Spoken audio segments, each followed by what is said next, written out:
Zenless Zone Zero's anniversary live stream was borderline insane. Honestly, I think the only thing that would have made it better was getting a disc reroll mechanic. See, normally we only have to deal with 4 agents at a time, but this time there's like 10. Yes, I know, that's a hell of a lot, but bear with me as I explain it all.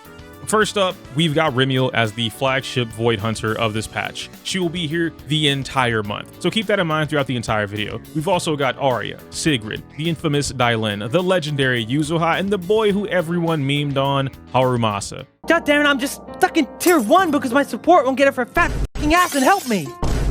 So in today's video, I'll break down every single one of these characters, then help you figure out what's actually worth your limited pulls and what you can afford to skip. As usual, I'll do my best to give you information that's going to help you the best, and at the end, I'll wrap up everything with my full opinions on some type of priority breakdown. Let's get into it.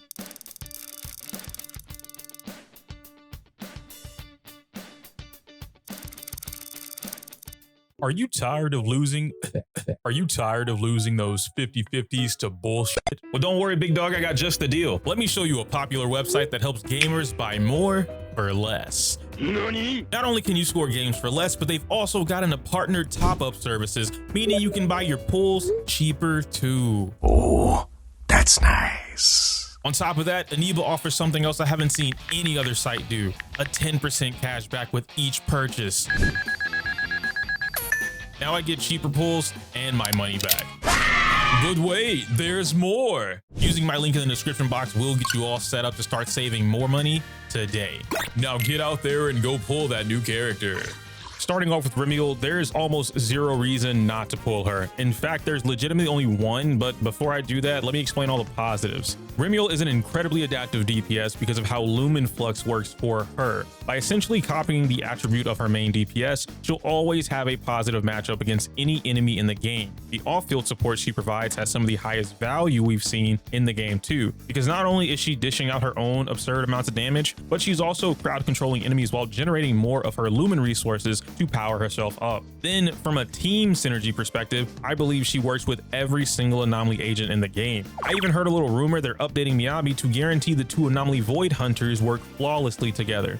She's designed to universally excel at pushing this multi-anomaly engine, all while enhancing everyone's total damage output through her unique interactions like Refringe. See, even from a free-to-play perspective or the type of player that skipped Valena, she will provide a ridiculous amount of value just by having a main anomaly DPS. I know her kit looks simple to understand, but I can tell there's a complex high ceiling to reach. Players who learn how to utilize all of her enhanced attacks, meter management, and her powerful aerial state are going to see a lifetime of in-game success. But now let's look at the main reason someone wouldn't pull the new Void Hunter. Number 1, she is an anomaly specialist. If your account does not prioritize or utilize a single anomaly based comp in the game, you gain absolutely zero value from pulling her.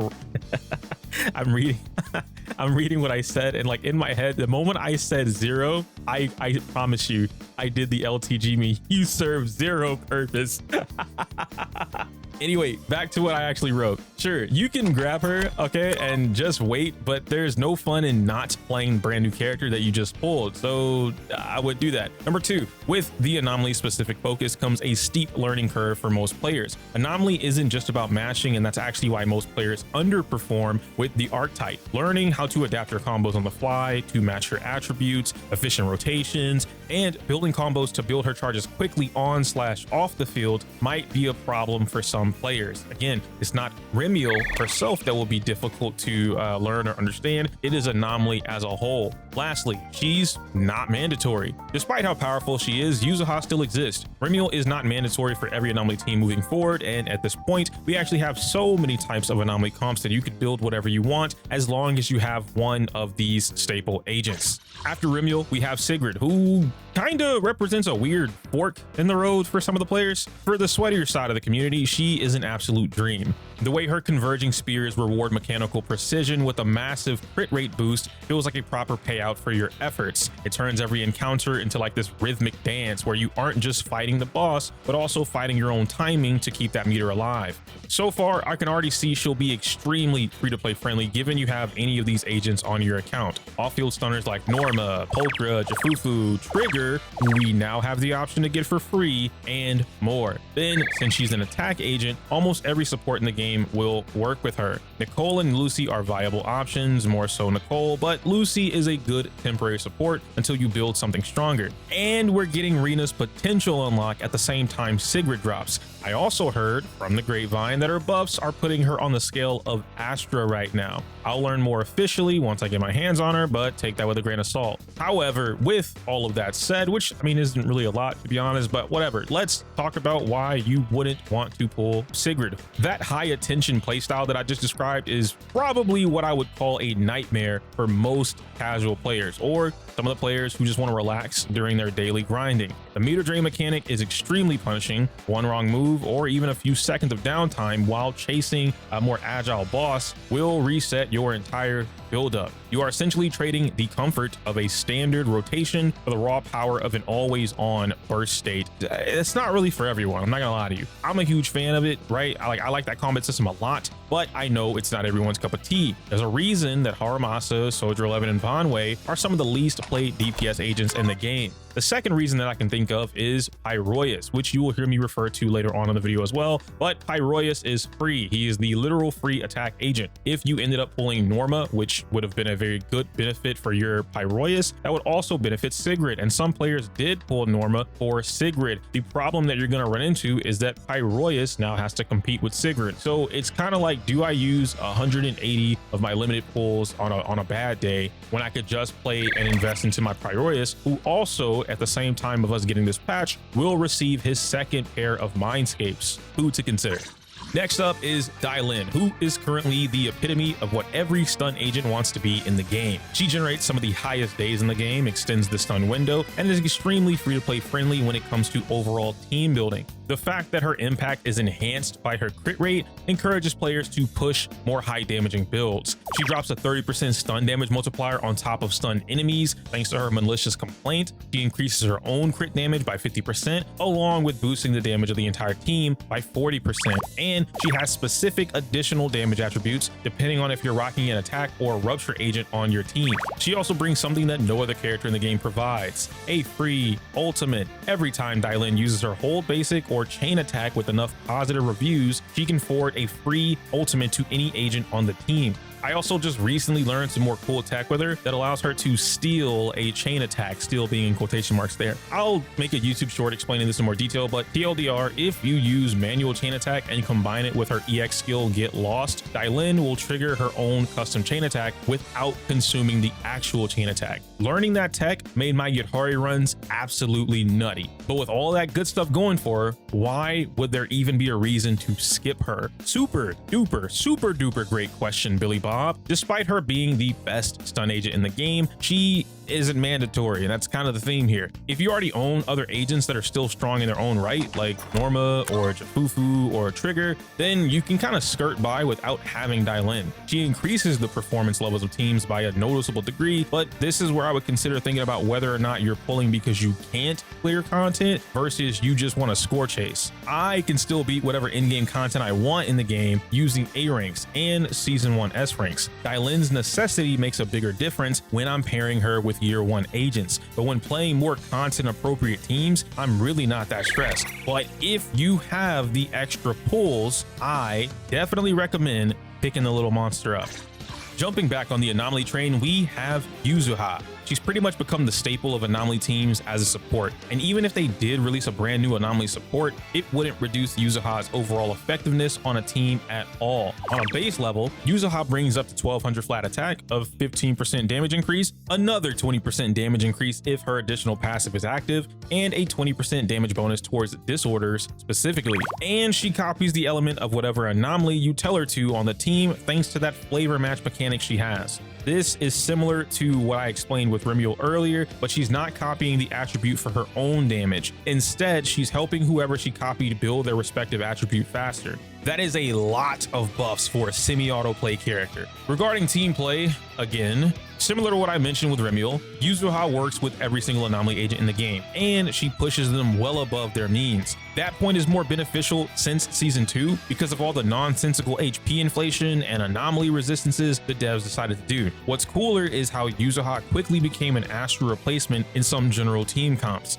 hold on, 'cause I'm not saying she completely replaces her. What I am saying is that because she gives a comparable flat attack buff, players have designed teams like Harumasa with Yuzuha to keep the increase in attack while also providing the benefit of anomalies they otherwise wouldn't have. She has some tech like triggering free chain attacks without meter in the middle of a stun window, which we all love, and the strongest defensive tool in the game being the umbrella parry. Her supportive builds are fantastic. Her W engine options have gone from Sig dependent to being the best Weeping Cradle user on the planet, and she works with Remielle in the event you don't have free anomaly agents for that specific team. Yuzuha is by far one of, if not the most impactful support agents to have going into Season 3. So getting her rerun now, even though we got it earlier in the year, is pretty cool. Unlike the other characters, I would say there's only one reason you don't pull Yuzuha, and that's literally if you're going to build all of your anomaly teams with Remielle in mind. Meaning, you know for a fact you're gonna play into triple anomaly comps, then it's safer for you to skip her because you won't be able to actually play her. It is not an easy skip though. Continuing to ride the anomaly train, Aria is a rare case of an anomaly DPS that's actually easy to pick up. Her damage loop revolves around charging her basic attack with fandom power, then releasing it on a corrupted target to trigger a huge abloom with her fat ass.